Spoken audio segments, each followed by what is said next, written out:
نہ جانے کیوں حسن روز دودھ کا گلاس پھینک دیتا. مجھے اس کی یہ حرکت بہت بری لگتی. میں نے اسے کئی بار منع بھی کیا اور کہا کہ جب ماں اتنی محبت سے دودھ لے کر آتی ہے تو پھر اسے پی لیا کرو. لیکن وہ باز ہی نہیں آتا اور اس دودھ کو پھینک دیتا. لیکن آج میں نے سوچ لیا تھا کہ اسے دودھ پھینکنے نہیں دوں گی، بلکہ میں نے اسے دودھ لے کر سائڈ پر رکھ دیا. اس نے مجھے کہا بھی کہ دودھ گرا دو، لیکن میں نے کہا میں ابھی گراتی ہوں، اور پھر تھوڑی دیر بعد میں نے وہ دودھ پی لیا. لیکن مجھے نہیں خبر تھی کہ دودھ پینے کے بعد میرے ساتھ یہ کچھ ہوگا. اگر جو خبر ہو جاتی تو میں بالکل وہ دودھ نہ پیتی. میرا نام ماریا ہے اور میں ایک 28 سالہ عورت ہوں. میں ایک بیوہ عورت ہوں اور بیوگی کے بعد اپنے سسرال میں ہی رہ رہی ہوں. میری شادی 2 سال پہلے ہی حسین سے ہوئی تھی. حسین میری امی کے دور کے رشتہ دار تھے. یہ رشتہ حسین کی مرضی اور پسند کے مطابق ہوا تھا. ہمارا گو کہ حسین لوگوں سے ملنا جلنا تو نہیں تھا، لیکن ایک اور رشتہ دار کے گھر میلاد کی دعوت پر ہماری ملاقات ہوئی. حسین کو میں پہلی نظر میں ہی اچھی لگی تھی. امی چونکہ پہلے ہی میرے رشتے کے لیے بہت پریشان تھی، اسی لیے حسین کا رشتہ آتے ہی انہوں نے فوراً قبول کر لیا تھا. دراصل امی کو خود بیوہ ہوئے بہت سال ہو گئے تھے. ابو کا بچپن میں ہی انتقال ہو گیا تھا اور اس کے بعد امی نے اکیلے تنہا میری پرورش کی تھی. میرا اور کوئی بہن بھائی بھی نہیں تھا. میں اپنی امی کی اکلوتی اولاد تھی، اسی لیے امی کی خوشیوں کا واحد مرکز میں ہی تھی. امی نے چھوٹی موٹی نوکریاں کر کے میری پرورش کی. مجھے شکر ہے کہ گھر اپنا تھا، جس کی بدولت کافی آسانی رہی. میں جب 18 سال کی ہوئی تو امی نے میرا رشتہ دیکھنا شروع کر دیا. لیکن لڑکے والوں کی تو بہت زیادہ ڈیمانڈز تھی.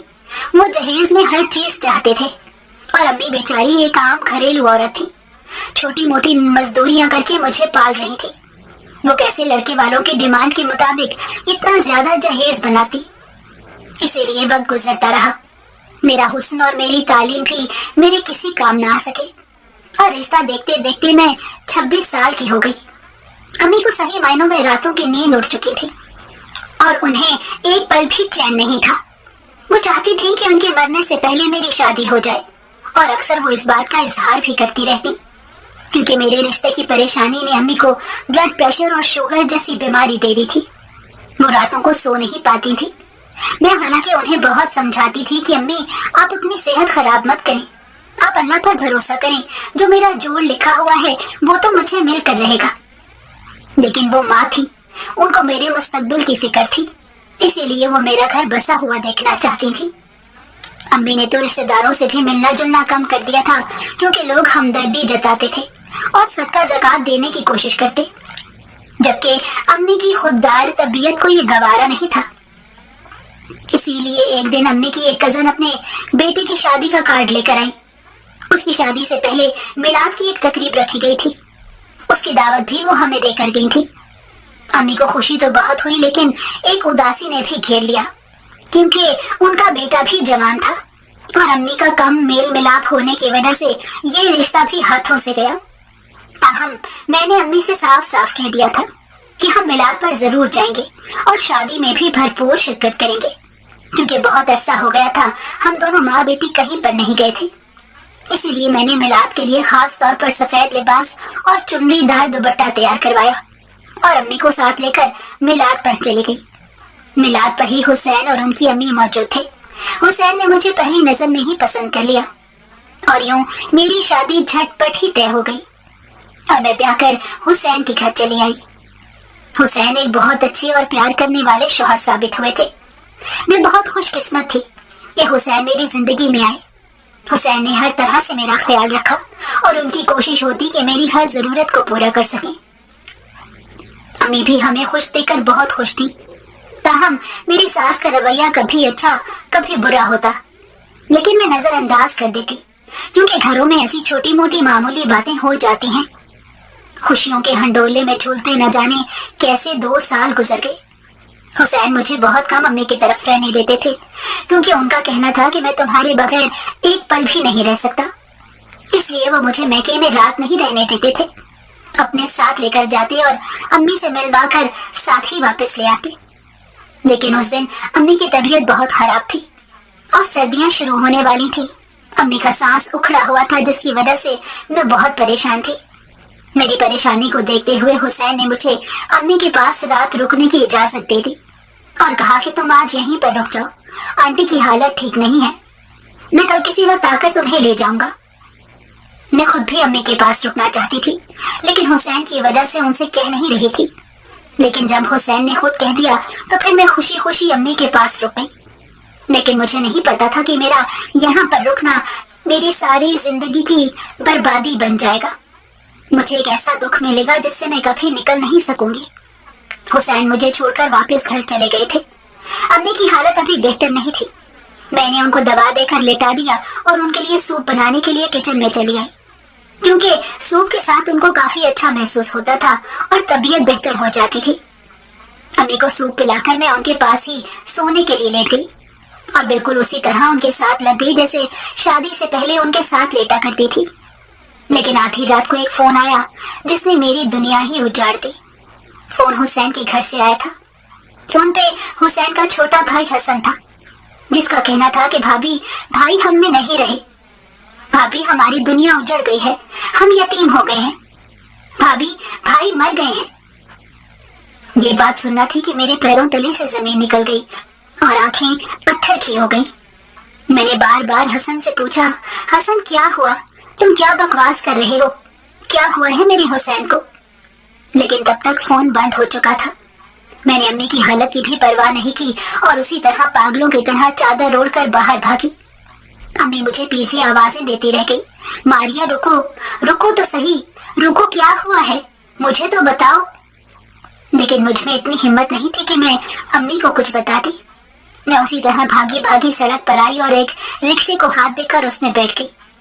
दिल ही दिल में ये दुआ मांग रही थी कि अल्लाह करे ये खबर झूठ हो, हसन ने मजाक किया हो या हुसैन ने मुझे बुलाने की खातिर हसन से ये फोन करवाया हो, ऐसा कुछ ना हुआ हो। मैं बार बार यही दुआ मांग रही थी, लेकिन मेरी सारी दुआएं रद्द हो गई, मेरी सारी रियाजत बेकार गई। मैं जब अपने ससुराल पहुंची तो देखा वहां पर तो सफे मातम बिछी हुई थी, हर आंख अश्कबार थी और हर कोई रो रहा था। मेरे हुसैन चारपाई के ऊपर चित लेटे हुए थे, आंखें बंद किए इतने मासूम लग रहे थे कि जैसे अभी आंखें खोल देंगे। मैं एकदम आगे बढ़ी और फिर बेहोश होकर वहीं गिर गई। न जाने कितने वक्त के बाद मैं होश में आई और जब होश में आई तब तक हुसैन को दफना चुके थे। लेकिन मेरा तो मातम ही अब शुरू हुआ था। मैं डरहाल हो चुकी थी और हुसैन के गम को दिल से भुला नहीं पा रही थी। बार बार उनका हंसता मुस्कुराता चेहरा मेरी निगाहों के सामने आ रहा था। वो हमेशा मुझे यही कहते थे कि कभी मुझे छोड़कर मत जाना, वरना मैं मर जाऊंगा। और शादी के बाद ये पहली रात थी जब मैं उनसे अलग थी और उसी दिन हुसैन इस दुनिया से रुखसत हो गए। मुझे तो अभी तक यही नहीं पता था कि हुसैन को हुआ क्या है। मैं इद्दत में बैठ चुकी थी। जब 2-3 दिन गुजर गए तो मैंने अपनी सास से पूछा आखिर हुसैन को हुआ क्या था। तो मेरी सास कहने लगी, पता नहीं, मैं तो अपने कमरे में आराम कर रही थी। अचानक एकदम शोर बुलंद हुआ। मैं बाहर आई तो देखा हसन चिल्ला रहा था, चीख रहा था। मैं दिल पर हाथ रखे आगे बढ़ी तो देखा हुसैन नीचे फर्श पर गिरा पड़ा था। उसका कहीं सोते में ही इंतकाल हो गया था। हसन उसके कमरे के बाहर से गुजर रहा था कि उसे जमीन पर गिरे देखकर उसके पास चला गया, जिसकी वजह से उसे उसकी मौत का पता चल गया। मेरी सास रोते हुए कहने लगी और मैं खाली खाली निगाहों से उन्हें देखती रह गई। हुसैन की मौत मेरे लिए मुअम्मा बन गई थी। अच्छा भला जवान खूबसूरत और सेहतमंद हुसैन कैसे एकदम मनो मट्टी के बोझ तले दब गए। मेरे दिल को किसी तौर करार नहीं आ रहा था। मेरा तो कोई बच्चा भी नहीं था जिसके साथ लगकर मेरा दिल बहल जाता। मैंने इद्दत अपने ससुराल में ही रहकर पूरी की थी। मैं वापस अपनी अम्मी के घर आना चाहती थी, लेकिन मेरी सास ने मुझे आने नहीं दिया। वो यही कहने लगी कि तुम मेरे पास हुसैन की निशानी हो, तुम में से मुझे हुसैन की खुशबू आती है, मैं तुम्हें वापस नहीं जाने दूंगी। इसलिए मैं उनके पास ही रुक गई। अम्मी से जब मैंने पूछा तो उनका भी यही कहना था कि ये तुम्हारी अपनी मर्जी है, अगर तुम अपने ससुराल रहना चाहो तब भी मुझे कोई एतराज नहीं, लेकिन अगर तुम वापस आना चाहो तो तब भी मुझे कोई एतराज नहीं। फिर मैंने ससुराल में रहने को ही तरजीह दी, लेकिन कुछ अरसे बाद अम्मी की हालत बहुत खराब हो गई तो मैं वापस अपनी अम्मी के पास चली आई। हुसैन को मरे हुए 1.5 साल हो चुका था। अचानक एक दिन मेरी सास घर पर चली आई। वो मेरे साथ लगकर रोने लगी। मेरा अपना जख्म भी ताजा हो गया। कुछ देर बैठकर उन्होंने अपना मुद्दा बयान किया, जिसे सुनकर मैं और अम्मी शौक रह गए। हम एक दूसरे की शक्ल देखते रह गए। हमें उम्मीद नहीं थी कि हुसैन की अम्मी इस मकसद के लिए आई होंगी। मेरी सास की आमद का मकसद जानकर अम्मी खामोश हो गई और कहने लगी, मैं ये फैसला अकेले नहीं कर सकती, इसके लिए मुझे मारिया से पूछना पड़ेगा। अगर मारिया की मर्जी हुई तो मैं आपको हाँ में जवाब दे दूंगी, वरना फिर आप गुस्सा मत कीजिएगा। मेरी अम्मी ने नरमी से उनसे बात करके उन्हें समझा दिया तो मेरी सास के जाने के बाद अम्मी ने मुझसे उस रिश्ते की बाबत राय जानना चाही। तो मैंने साफ तौर पर मना कर दिया और कहा कि मैं हुसैन के साथ बेवफाई नहीं कर सकती, मुझे हसन से शादी नहीं करनी, इसीलिए आप आंटी को साफ साफ इनकार कर दें। उस घर में मैं हुसैन की दुल्हन बनकर गई थी और अब दोबारा उसी घर में हसन की दुल्हन बन के जाऊं, ये मुझे गवारा नहीं।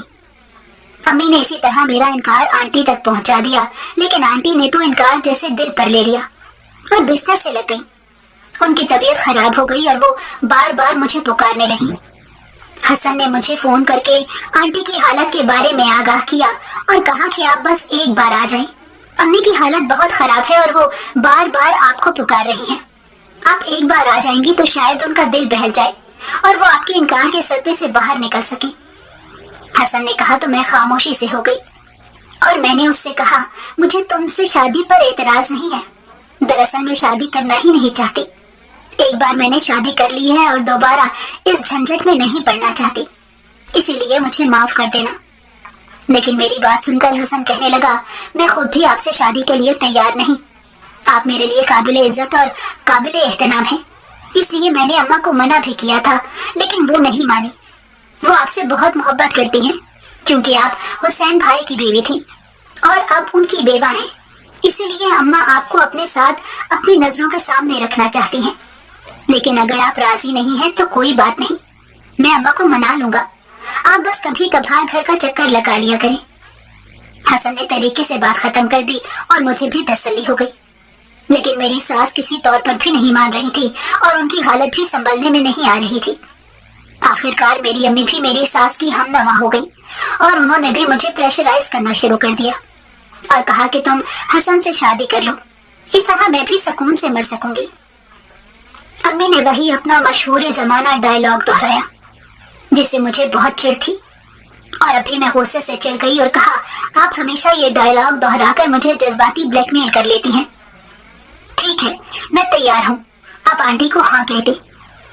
जो फैसला इतने दिनों से नहीं हो पा रहा था वो मैंने एकदम अचानक कर दिया। अम्मा भी मेरे फैसले को सुनकर बहुत खुश हुई और मुझे खुश रहने की दुआ देते हुए खुद रोने लगी। मैं खुद भी अपने इस अचानक फैसले पर एकदम हैरान हो गई थी, लेकिन कहीं न कहीं एक इत्मीनान भी ये भी था कि इस तरह मैं हुसैन के साथ जुड़ी रहूंगी। कल को अम्मा मेरी कहीं और भी शादी करती हैं तो मैं हुसैन को उस आजादी से याद नहीं कर सकती थी जिस तरह उनके अपने घर में उनके छोटे भाई के सामने कर सकती थी। इसीलिए एकदम अचानक मेरे दिल ने ये फैसला दे दिया। अम्मा ने सुबह होते ही आंटी को मेरी रजामंदी दे दी और वो उसी दिन खुशी खुशी मिठाई लेकर मेरे पास चली आई, मेरा मुंह मीठा करवाया और शगुन के तौर पर चंद पैसे मेरे हाथ पर रख दिए। आंटी ने बैठे बैठे अगले जुम्मे का दिन निकाह के लिए फाइनल कर लिया। मैं इतनी जल्दी तैयार नहीं थी, लेकिन आंटी कहने लगी, नेक काम में देर नहीं करनी चाहिए और मैं नहीं चाहती कि मेरी बेटी इतने दिन मुझसे दूर रहे। आंटी की इतनी मोहब्बत पर मैं निहाल हो गई और मैंने उनकी रजामंदी के आगे सर झुका दिया। निकाह का दिन फाइनल होते ही आंटी की तरफ से तैयारियां शुरू हो गईं, जबकि मैंने अम्मी को साफ मना कर दिया था कि वो किसी किस्म की तैयारी न करें, क्योंकि मेरे पास सब कुछ था और अब मेरी कौन सा पहली शादी थी। लेकिन अम्मी ने अपने तौर पर मेरे लिए फिर भी कुछ चीजें खरीदी। जुम्मा के दिन मैं सादा से सुनहरे लिबास में मैं दुल्हन बनकर फिर तैयार बैठी थी और मुझे बार बार हुसैन की याद सता रही थी। वो मुझे इस तरह देखते तो निहाल हो जाते। उन्हें मैं हमेशा सजी बनी और साफ सुथरी अच्छी लगती थी और वो मुझे यही कहते थे कि बेगम हमेशा तैयार रहा करो, मैं तुम्हें खुश और तरोताजा देखना चाहता हूँ। और अब आज ये किस मौके पर मुझे उनकी याद सता रही थी। मेरी आंख से एक आंसू बह निकला। मैं हसन के निकाह में आ गई और हसन के साथ रुखसत होकर उसी घर में वापस आ गई। मुझे नहीं मालूम कि हसन इस रिश्ते पर राजी था या नहीं, लेकिन वो मुझे जरा चुप चुप सा लगा। मेरी उससे पहले तो बेतकल्लुफी थी, हम एक दूसरे के साथ अक्सर गपशप लगा लेते थे, लेकिन अब रिश्ता बदल गया था, नौयत बदल गई थी, इसीलिए कुछ अंदाजा नहीं था कि आगे हम एक दूसरे के साथ कैसे चलते हैं। उसी घर में मेरी हैसियत तो एक बहू की ही थी, लेकिन अब मेरा कमरा बदल चुका था। पहले मैं हुसैन के कमरे में थी और अब मैं हसन के कमरे में आ गई। पहले ही दिन हसन मुझे खुद ही कहने लगा कि आप बेड पर सो जाएं, जबकि मैं सोफे पर सो जाता हूँ। मुझे भी इस बात पर कोई एतराज नहीं था, बल्कि इत्मीनान ही हुआ, क्योंकि मैं खुद उससे बहुत झिझक महसूस कर रही थी। इसीलिए मैंने चुपचाप उठकर अपना लिबास तब्दील कर लिया और सोने के लिए लेट गई। मुझे यहाँ पर नींद नहीं आ रही थी, बार बार हुसैन का ख्याल दिमाग पर छा रहा था। ऐसा लग रहा था जैसे मैंने हुसैन से बेवफाई की है और वो मुझसे गिला कर रहे हैं। मैं ख्यालों में उनसे माफी मांग रही थी। हसन तो न जाने कब से सोफे पर सो चुका था, लेकिन मेरी आंखों से नींद कोसों दूर थी, और फिर न जाने किस वक्त मेरी आंख लग गई। सुबह के वक्त जब मैं कमरे से बाहर निकली तो मेरी सास ने मुझे गहरी नजरों से देखते हुए खुश रहने की दुआ दी, और मैं खामोश नजरों से उन्हें देखती रह गई। कुछ दिन इसी तरह गुजर गए कि एक दिन मेरी सास मुझे कहने लगी, बेटा हसन तुम्हारे साथ अच्छा तो है ना? मैंने कहा जी अम्मी, अच्छा है। तो कहने लगी, क्या तुम दोनों के बीच मियाँ बीवी के ताल्लुकात हैं? तो मैं शर्मसार सी हो गई और सर झुका दिया। अम्मी भी जैसे समझ गई और मुझे कहने लगी, तुम फिक्र मत करो, हसन तुम्हारी तरफ जरूर मायल होगा। दरअसल हसन इस रिश्ते पर राजी नहीं था। मैंने अपनी खुदगर्जी में उसको तुमसे शादी पर राजी किया, लेकिन देखना एक दिन वो जरूर तुम्हारी तरफ मायल होगा और तुम्हें एक अच्छे और सच्चे शौहर जैसी मोहब्बत देगा। मैंने अपनी सास की बात सुनकर सर झुका दिया, और फिर उसी रात जब मैं कमरे में चली गई तो मेरी सास कुछ देर बाद ही दूध का गिलास लेकर आई, जिसमें ज़ाफ़रान मिला हुआ था, और कहने लगी, ये हसन को पिला देना, उसका दिल तुम्हारी तरफ जरूर मायल होगा। मैंने उनकी बात सुनकर सर हिला दिया और दूध साइड टेबल पर रख दिया। कुछ देर बाद ही हसन भी कमरे में आ गया और मैंने उसे कहा कि ये दूध पी लो, लेकिन हसन ने अजीब हरकत की। उसने वो गिलास उठाकर ले जाकर बाथरूम में फेंक दिया। मैं उसकी इस हरकत से हैरत ज़दा रह गई, ताहम मैंने उसे कुछ कहा नहीं। सुबह नाश्ते की मेज पर अचानक मेरी सास ने हसन से पूछ लिया, क्या तुमने वो दूध पी लिया था? तो वो कहने लगा, नहीं, भाई ने ख्वाब में आकर मना किया था, तो मैंने उसे नहीं पिया। हसन ने इतनी रुखाई से जवाब दिया कि मैं चुप की चुप रह गई, जबकि मेरी सास भी खामोश हो गई। अब हर रोज ही ऐसा होता। मेरी सास ज़ाफ़रान मिला दूध मुझे कमरे में पकड़ा देती और कहती कि हसन को पिला देना, लेकिन मैं हसन से कहती तो वो दूध पीता ही नहीं, उल्टा उसे गिरा देता। मुझे हसन पर बहुत गुस्सा आता था कि आखिर वो ऐसा क्यों करता है, और अपनी सास पर भी गुस्सा आता कि अगर वो दूध नहीं पीता तो वो उसे ना दिया करे। इस तरह रोज उसे जाया करने से क्या हासिल। लेकिन मेरी सास भी बाकायदगी से दूध का गिलास कमरे में पकड़ा जाती और हसन भी बाकायदगी से गिरा देता। उस दिन तो मैं बाकायदा हसन के साथ इस बात पर लड़ पड़ी, हसन ये जो तुम कर रही हो बहुत गलत बात है। आखिर अम्मी इतनी मोहब्बत से तुम्हें दूध का गिलास देकर जाती है और तुम हो कि उसे गिरा देते हो, कितनी बुरी बात है। रिस्क भी जाया होता है और अम्मी का दिल भी टूटता है। हसन चंद लम्हे खामोशी से मुझे देखता रहा और फिर कहने लगा, मैंने आपको पहले ही कहा था कि भाई ने ख्वाब में मुझे मना किया था, इस वजह से मैं वो दूध नहीं पीता और ना ही मैं वो पीऊंगा। अम्मी को ये बात समझना चाहिए, लेकिन न जाने क्यों वो नहीं समझती। हसन ने रुखाई से जवाब दिया तो मैं चुप होकर रह गई। मुझे समझ नहीं आ रही थी कि हसन के साथ क्या मसला है। हसन ने मुझसे निकाह तो कर लिया था, लेकिन अभी तक हमारे बीच वो बेतकल्लुफी नहीं पैदा हो सकी थी जो नए शादीशुदा जोड़ों में होती है। कुछ मैंने भी कोशिश नहीं की थी और कुछ वो भी मुझसे अजनबी सा बना रहता, और मैं भी उससे फासले पर ही रहती थी। पहले हमारा जो ताल्लुक देवर भाभी का था, अब तो वो भी नहीं रहा। हसन मुझे मुखातिब करते हुए झिझकता और मैं भी उससे बात करते हुए झिझक महसूस करती। उन्हीं दिनों में मुझे बुखार सा हो गया था। मौसम बदल रहा था तो मैं भी उसकी लपेट में आ गई। नज़ला, जुकाम और बुखार ने मेरी हालत पतली कर दी। मैं ज्यादातर कमरे में पड़ी रहती। 2 दिन तक मुझे कुछ होश ही नहीं था। मेरी सास और हसन ने मेरा बहुत ख्याल रखा और जब मेरी तबीयत संभली तो मैं हवा बदली के लिए अपनी अम्मी की तरफ आ गई। मेरी सास ने मुझे खुश दिली से इजाजत दे दी। अम्मी की तरफ आकर भी मेरी तबीयत पर सुस्ती तारी रहती। अम्मी मुझे कुछ बना कर देती और कभी कुछ खिलाती, लेकिन मेरा दिल कुछ खाने को ही नहीं करता था। उस बुखार ने मुझे अंदर से निचोड़ कर रख दिया था। 1 हफ्ता बीमारी से लड़ते लड़ते आज मेरी तबीयत कुछ संभली थी तो मैंने सोचा अपनी पुरानी सहेली राशिदा से जाकर मिलती हूँ। अम्मी से जब मैंने राशिदा के बारे में पूछा तो वो कहने लगी, हाँ, कल उसकी माँ मुझे मिली थी, वो भी इधर ही आई हुई है। तुम जाकर मिल आओ तो अच्छा है, तुम्हारा दिल बहल जाएगा। राशिदा की शादी यहाँ करीब ही एक इलाके में हुई थी और वो अक्सर इधर अपनी माँ के पास आती रहती थी। हसन से शादी के बाद मेरी उससे एक बार भी मुलाकात नहीं हुई थी, इसीलिए अब मेरा शिद्दत से दिल चाह रहा था कि मैं जाकर उससे मिल कर आऊं। मैं अम्मी को बताकर राशिदा की तरफ चली गई। राशिदा मुझे सामने ही मिल गई थी। वो मुझे देखकर बहुत खुश हुई। मैं अभी तुम्हारे बारे में ही सोच रही थी और तुमसे मिलने के लिए आज आने का इरादा था। चलो अच्छा हुआ तुम आ गई। कितने दिन हो गए थे हम मिलकर नहीं बैठे। राशिदा ने मुझे देखकर खुश दिली से कहा तो मैं भी मुस्कुरा दी। हाँ, मेरा भी बहुत दिल चाह रहा था कि मैं तुमसे मिलूं, लेकिन तबीयत इतनी खराब थी, आज ही उठी हूँ तो फौरन चली आई। मैंने भी जैसे वजाहत पेश करते हुए कहा और फिर राशिदा के साथ इधर उधर की बातें करने के दौरान वक्त गुजरने का एहसास ही नहीं हुआ। अचानक राशिदा ने मुझसे बातों बातों में हसन के बारे में पूछ लिया।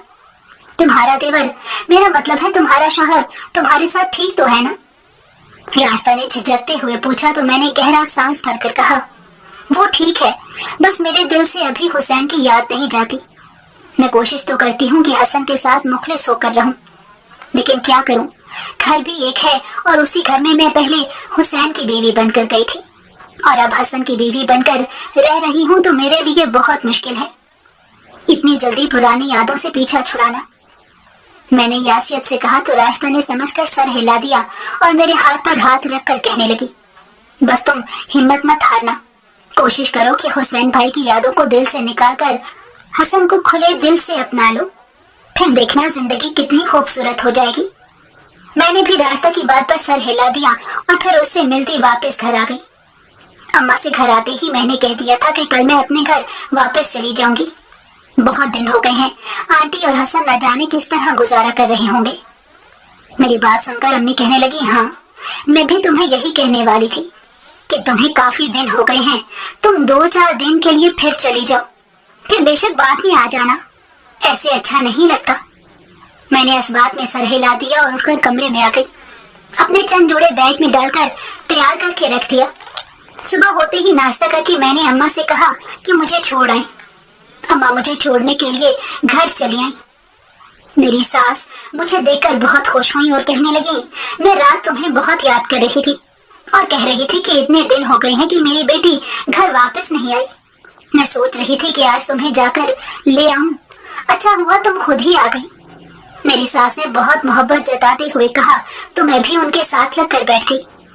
शाम को हसन आया तो उसने मुझे देखा तो एकदम ठुठक कर रुक गया, फिर जैसे कुछ कहते कहते वो कमरे में चला गया। मुझे थोड़ी सी मायूसी हुई।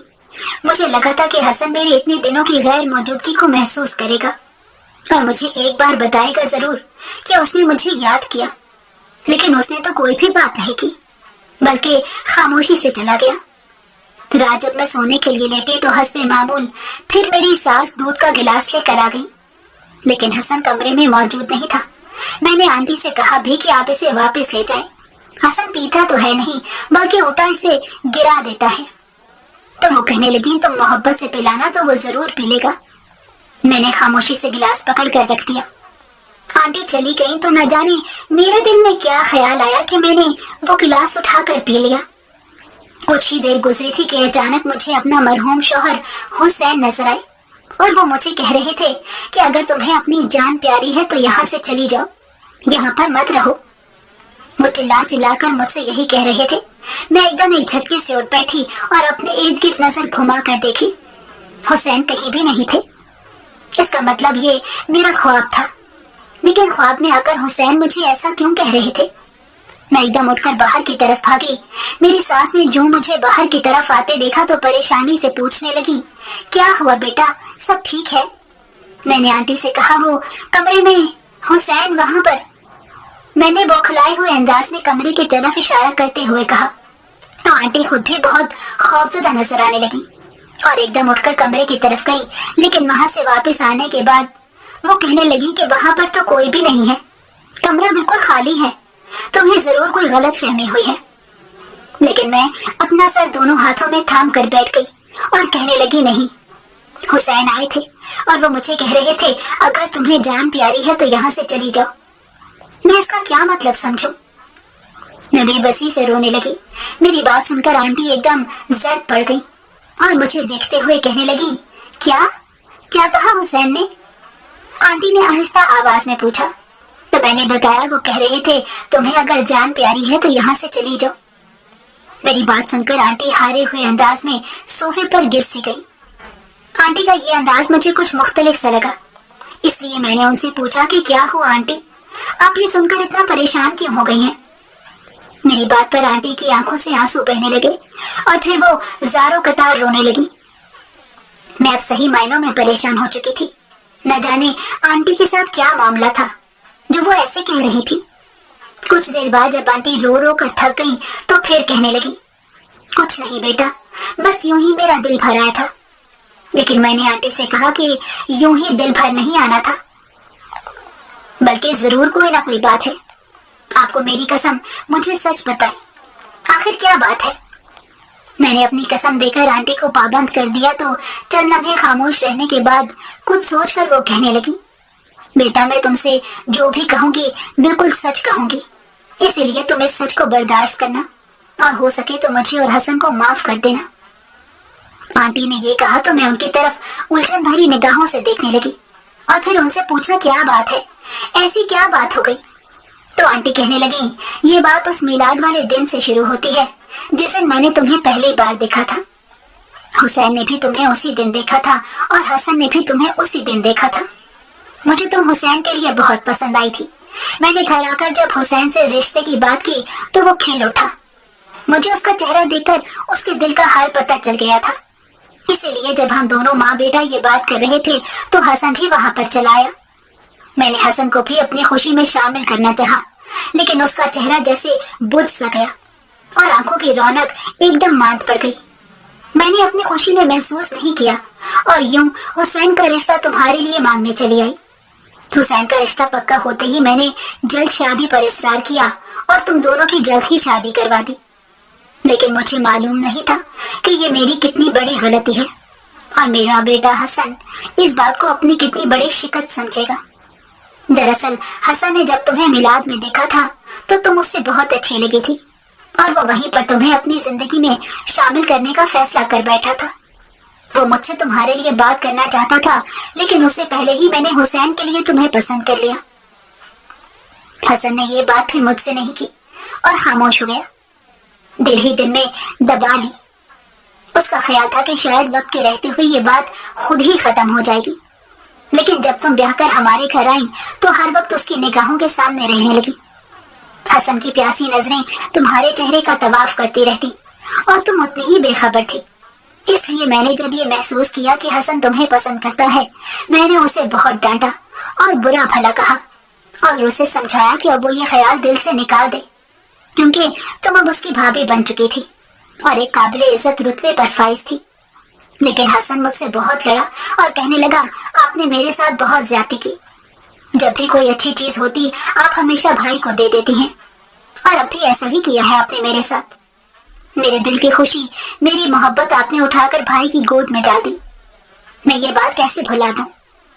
हसन के दिल में पनपते हुए मनफी जज्बात मुझे खतरे का अलार्म लग रहे थे, लेकिन फिर भी मैं उसे गाहे बगाहे समझाती रही। अब तो हसन ज्यादातर खामोश रहने लग गया था, लेकिन फिर भी मुझे उससे डर लगता। और एक दिन जब तुम अपनी अम्मी की तरफ गई हुई थी, हसन और हुसैन का तुम्हारे ऊपर रखकर झगड़ा हो गया। हुसैन ने अपने भाई पर जिंदगी में पहली बार हाथ उठाया, क्योंकि हसन ने तुम्हारे बारे में कुछ गलत बातें कही थी। لیکن حسین نے جب حسن پر ہاتھ اٹھایا تو حسن انتقام کی آگ میں اندھا ہو گیا اور اس نے بالکل بھی نہ دیکھا کہ اس کے سامنے اس کا بڑا بھائی کھڑا ہے۔ اس نے گلا دبا کر اپنے بھائی کا قتل کر دیا۔ میں ان دونوں کو روکتی رہتی تھی، دونوں میں سے کسی نے میری نہیں سنی، اور پھر ایک بھائی کے ہاتھوں دوسرے بھائی کا قتل ہو گیا۔ میں ایک بیٹا تو کھو چکی تھی، دوسرا بیٹا کھونا نہیں چاہتی تھی، اسی لیے سب سے یہی کہا کہ حسین کا انتقال سوتے میں ہو گیا۔ اگر لوگوں کو اس بات کی حقیقت پتہ چل جاتی کہ بھائی نے بھائی کا قتل کیا ہے تو میرا ایک بیٹا تو ویسے ہی مر گیا تھا، حسن بھی جیل کی سلاخوں کے پیچھے ہوتا، میں بوڑھی ماں کس کے آسرے پر پڑی رہتی۔ حسین کی عدت پوری ہونے کے بعد حسن نے مجھے کہا کہ جا کر بھابھی کے لیے رشتہ لے لیں، مجھے ان سے شادی کرنی ہے۔ میں خاموش نگاہوں سے اسے تکتی رہ گئی، جسے اب بھی اس بات کا احساس نہیں تھا کہ اس نے اپنے بھائی کو قتل کر دیا۔ میں تمہارے گھر جا کر تمہارا رشتہ لے آئی اور پھر نکاح بھی کر دیا، لیکن اب نکاح کے بعد حسن کو پچھتاوے نے ڈسنا شروع کر دیا۔ وہ اکثر خواب میں حسین کو دیکھتا، حسین اس سے ناراض نظر آتا تو وہ اٹھ کر بیٹھ جاتا۔ حسن کا پچھتاوا شروع ہو چکا تھا، اسی لیے وہ تمہارے قریب ہی نہیں آتا، کیونکہ جیسے ہی وہ تمہاری طرف قدم بڑھاتا ہے اسے سامنے حسین کھڑا نظر آتا ہے تو حسن خوفزدہ ہو کر پیچھے ہٹ جاتا۔ اب صحیح معنوں میں حسن پچھتا رہا تھا اور بار بار کبھی حسین سے اور کبھی مجھ سے معافی مانگتا، لیکن میں کیسے اسے معاف کر دیتی جس نے میرے بیٹے کا خون کر دیا؟ صرف ایک عورت کو پانے کی خاطر اس نے میرا گھر اجاڑ دیا۔ اگر جو حسن پہلے اس بات کو سمجھ لیتا تو شاید آج حالات مختلف ہوتے، لیکن اس نے اپنے حسد اور محبت میں اندھے ہو کر ایک قدم اٹھا تو لیا، لیکن اب بری طرح پچھتا رہا تھا۔